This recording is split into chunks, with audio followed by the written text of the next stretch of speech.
What's up, everyone? Welcome back to another review, and this time we're taking a look at the 2017 movie Get Out, written and directed by Jordan Peele. All right, I'm just going to say this. When this movie first came out in 2017, I had no desire to want to see it, mainly because I think this movie was way too overhyped and was overpraised. And after finally watching it, yeah, my thoughts have not changed. I think this is the most overrated horror movie I have ever seen. I didn't find this to be scary. I didn't find this to be comedic. Maybe I'm just not in tune with it. Maybe I just don't get it. I think Jordan Peele is an extremely overrated writer and director when it comes to as a new voice in the horror genre. I think this man tries way too hard to think he's Stanley Kubrick. Meanwhile, he does not understand Stanley Kubrick. And listen, I ain't the world's biggest Stanley Kubrick fan because I think a lot of Stanley Kubrick's work can be overanalyzed and and overrated as well.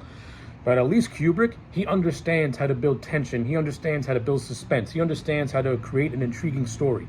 One of my all-time favorite movies is The Shining. I love that movie. That movie knows how to build suspense and it knows how to do it through subtlety. I don't think Get Out has any subtlety because it flat out tells you at the beginning of the movie that this interracial couple are going to see. Now, okay, the movie follows a black man named Chris and a white girl named Rose as they go to see Rose's parents in upstate New York, and the first lines of dialogue. The first few lines of dialogue is Rose trying to convince her boyfriend that her parents are not racist, and Chris saying what do her parents feel about her being in an interracial relationship. Jordan Peele, it is 2017. The whole concept of an interracial relationship, yeah, that whole concept, it's not as taboo as it once was. Now, if this movie was taking place as a period piece, then yeah, I can understand it working. But it takes place in 2017. Up to this point, there have been many interracial relationships. Many have been successful, many have not been successful. But here's a newsflash. An interracial relationship is no different than a white man with a white woman or a black man with a black woman. It's the same shit. It's just a different skin color. It doesn't mean anything. In the grand scheme of things, it means absolutely nothing. But since Jordan Peele is a hack, he has to pretty much make this thing mean something, as if he's writing a movie that takes place in 1965 when it meant something. So yeah, right off the bat, I'm immediately uninterested because it's one of those horror movies that's going to tackle racial themes, and I'm already lost, because now this man's entire premise of this movie and all the scares is going to be based off that idea. And guess what? The entire time I'm watching this movie, I'm doing other things because I just have zero interest in it. But I'll say this. I will tackle the positives. The acting in this movie is actually very good. I ain't gonna lie. The acting is very, very good. Jordan Peele did cast this movie very, very well. Daniel Kaluuya as the character of Chris, he came across as likable, and and following his story was, decent. I'll say that it was decent. Just take away the whole racist crap and him having his reservations, which I think is completely and utterly forced. But I like the idea of him having repressed memories of his mother being killed in a hit and run, and him not acting fast enough to save her life. I kind of like that idea. That's actually pretty cool. It actually plays into why he has a smoking habit a little bit. So, all right, nothing against that. That's actually good. The character of Rosie, listen, she starts off as being all innocent and being all this and that. When the big twist happens, when she's in it all along, all right, I'll give you that. That was okay, though I think you can see that coming from a mile away. Like, Jordan Peele didn't do a good job of hiding anything. And the actors who played the parents, Bradley Whitford and Kathleen Keener, I thought they came across fine as well. I'll say this. I think Kathleen Keener, in the therapy session where she's trying to get into Chris's head, she came across as legitimately creepy. Her performance came across as very creepy. How she was able to hypnotize him and bring him into this place called the Sunken Place. I thought that was actually well done. I thought that was actually somewhat creative. I'll give Jordan Peele that. And Bradley Whitford as the dad, he comes across as that dad who's trying way too hard to impress his daughter's girlfriend by trying to be hip and cool with it, and yet not knowing exactly what it is he's saying. That was actually kind of funny, though I didn't really laugh, but I get the intent. And Caleb Blanley Jones as the overprotective brother, Jeremy. Hey, you know what? He's fine. He was Banshee in X-Men First Class. That was a better role. In this, it was whatever. So yeah, that's it. The actor who played Chris's best friend, I thought he was completely not funny. I thought he was trying way too hard to be funny. I thought his dialogue was not funny. The whole scene where he's trying to explain to the cops his whole theory of of white people turning black people into sex slaves and brainwashing them. I thought that shit was completely not funny. I didn't laugh at once with this guy's dialogue. He did not make me laugh. I didn't even get a chuckle out of this clown. Nothing against the actor. Maybe he's funny in other stuff. I don't know. But in this one, I did not laugh at all. The comedy in this movie was not funny. And I said earlier, the horror in this movie did not even make me like jump or make me cringe in my seat. It was just flat out boring. Boring. Now back to the positives. Back to the positives. I like the cinematography. This movie is well shot. It looks really well done. Jordan Peele as a director, he's fine. I don't think he's a good horror director, but at least he knows how to set up his shots and make the movie look nice and polished.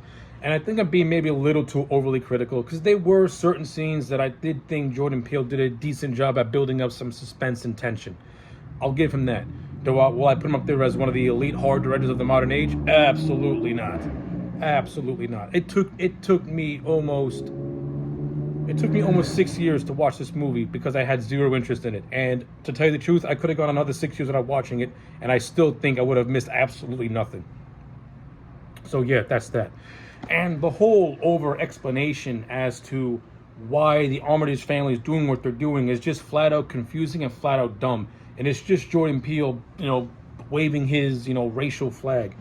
So basically, the whole motivation behind what the Armitage family is doing what they're doing is because they want to take the brains of black people and they want to put them into white people. So by doing that, they do these things of brain transplants. Yet the people who are being hypnotized are still alive in the sunken place, yet are powerless to escape. That is some over-explanation nonsense that when it was being explained to me in the movie, I'm just shaking my head being like, wow, you are trying way too hard. Whatever horror or suspense you think you're trying to build, you just killed it with an over-explanation. If you want to take anything from this, if you want to take some cues from a real horror movie, do it from The Shining. The Shining never gave you an answer as to why Jack Torrance actually went mad. It left it up to interpretation as to whether or not, is this man really seeing ghosts? Is this man just crazy? It's already established that Jack is a recovering alcoholic, so maybe the alcohol withdrawal is what's driving him more crazier. The Shining never gave you a full answer as to why Jack really went mad. I'm talking about the movie, not the book, the movie. If Jordan Peele was smart enough, he would have applied that to this movie to make it more of a mystery. Instead, he over-explained it, and it's just a political commentary, and I lose interest. I don't care about your social politics. I don't give a shit when I'm watching a horror movie. I want to be entertained. I want to be taken on a roller coaster ride. If you want to throw in some subtle social commentary like Wes Craven would do in his movies, that's perfect. That's fine. It's not the gist of the story. It's there, but it's not overanalyzed. That's why I think Wes Craven was one of the better horror directors when it came to putting politics in movies, because he did not over-explain anything. He left it there as more or less as subtext that you can apply to the overall main story. Jordan Peele built this entire movie off the idea of, hey man, white people want to be black so bad, so let's make a movie. Let me make a movie about that. Yeah, so to wrap this up, Get Out to me is a solid 5 out of 10. This movie this is not horrible, but I don't get the hype. I don't get why everyone overpraised it. It just wasn't for me. Was not for me. I don't care for the social commentary. The acting is fine. The overall look and presentation, cinematography looks nice. Jordan Peele as a director is okay, but as a writer, I think he's more worried about social commentary and themes and not about building interesting characters. And not only that, like I said, some scenes had decent suspense, and then others just did not have suspense. The stuff in the sunken place, I thought that was that. The stuff with the sunken place, I think, are the more creepier aspects of this movie, and that whole idea of hypnotism. I like that. The overall endgame, what this family wants to do, I think is utterly stupid. The comedy in this movie is not funny. I did not laugh at all. The whole police station scene, I thought was the worst scene in the movie. I think that's just Jordan Peele trying way too hard to be funny, and he's failing miserably. Now I can see how other people will find it funny because, well, that's just the kind of comedy you like. So more power to you. I didn't find it funny. I didn't think it was funny. I think Jordan Peele was trying too hard with this movie. Hence why 5 out of 10. If you agree or disagree, let me know in the comment section down below. If you think I'm full of shit and have no idea what I'm talking about, also let me know in the comment section down below. Subscribe to this channel, and I'll check you back next time for more.